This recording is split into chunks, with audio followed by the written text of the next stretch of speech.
喺我音樂生涯裏邊咧，影響得我最深嘅咧係兩個人。第一位咧就係我個親生嘅父親許世昌先生。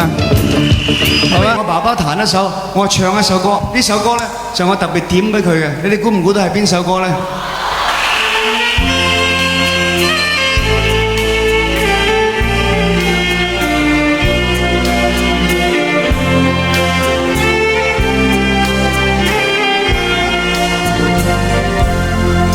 在世間漂泊，孤身仿似浮雲，心底裏每思親添百感。